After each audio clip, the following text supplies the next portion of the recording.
For this week's adult case discussion, I chose levels of prevention. There are three different types of prevention. There's primary, secondary, and tertiary. Primary prevention focuses on persons who are at risk for disease, so it's looking to avoid or prolong the onset of disease. Primary prevention is looking to improve the quality of life and making a longer life for individuals. Primary prevention is based on behavioral and social political health models. An example of primary prevention would be immunizations, reducing risk factors, and maintaining healthy levels of air, water, and noise. Secondary prevention looks to prevent further illness in people who are already diagnosed with the disease. It's becoming more common for individuals to be diagnosed with chronic diseases, so secondary prevention is becoming a very important part of healthcare. Secondary prevention uses activities to promote health, but not pushing an individual too far. An example of secondary prevention would be home kits for detection of oculate blood in the stool and public education to promote healthy behaviors such as mammograms or breast exams.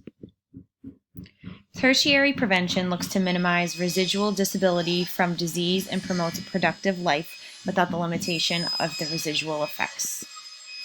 Examples of this would be cardiac or stroke rehab centers, following up with doctors and specialists, chemotherapy, and screening for complications of the current disease that they're facing.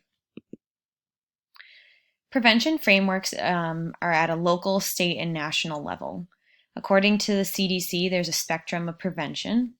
It includes influencing policy and legislation, mobilizing neighborhoods and communities, fostering coalitions and networks, changing internal practices and policies of agencies and institutions, educating healthcare providers, promoting community education, and strengthening individual knowledge and skills.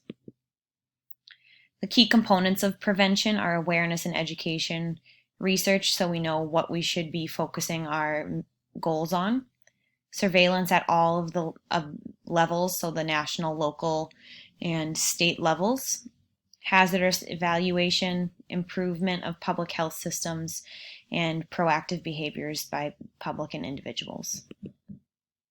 The Clean Air Prevention Act began in 1955 as the Air Pollution Act of 1955, and it is continued to be worked upon. Air pollution can lead to increased risk of heart attacks and can exacerbate asthma and other lung conditions. Children and older adults are at higher risk for developing health issues related to air pollution. The CDC Air Pollution and Respiratory Health Branch work to collect health data and provides the public with ways on how they can conserve energy. So recycling, turning off an appliance when they're not being used, solar panels, hybrid cars, riding a bike to work, carpooling, and using carbon monoxide detectors are all primary prevention strategies that individuals can use in order to keep clean air in their environment. Another example of primary prevention is aspirin use. Primary cardiovascular prevention is preventing coronary artery syndrome and acute coronary syndrome. Using and taking an aspirin every day can lower an individual's risk for developing cardiovascular disease. The use of aspirin should be an individual assessment, so a doctor should determine whether or not it's safe for one to take an aspirin every day. The use of aspirin can lead to increased bleeding, so one should not take it unless their doctor tells them it's safe to. Another primary prevention example is secondhand smoking. Secondhand smoking can lead to lung cancer and increased risk of heart disease, heart attack in those who don't smoke. So on a national level, ways that this has been prevented is by banning smoking in certain areas, in public places, buildings, outside of hospitals. At a local level, you increase the public knowledge of the harms of secondhand smoke, and communities can make bars and restaurants smoke-free. And then at an individual level, one can quit smoking. Don't smoke in the house or in a car. Don't smoke around children. Or if they're around someone who does smoke, ask them if they would be okay with not smoking around them. Immunizations for diseases is a major primary prevention strategy. So during flu season, it's vital to get a flu shot, and it's very important for children to be updated on their current immunizations and vaccinations. So one should follow a vaccination schedule that's provided by their provider. Primary prevention in the community, how the public is engaged. Companies like CVS, Walgreens, Hannaford have light up signs that promote free flu shots. So that's a way that the community is reaching out to the public in order to make it easy for them to get a flu vaccine.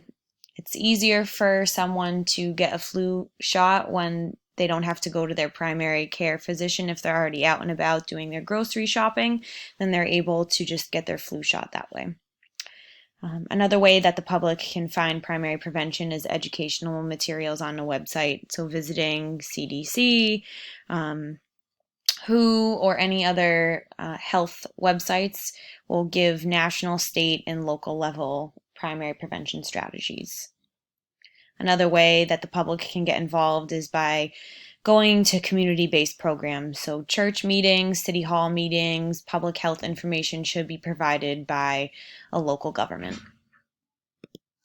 On that note, I looked at prevention at a local level. I looked at my own hometown of Marlborough, Mass, and looked to see what information I could find.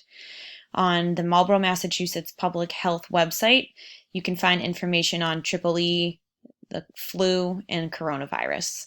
When you click on these links, they link you to fact sheets from the CDC, WHO, and other health websites. If one is looking for more information, they can click on those links and find more information on strategies and ways to keep one healthy. And these are my references. Thank you.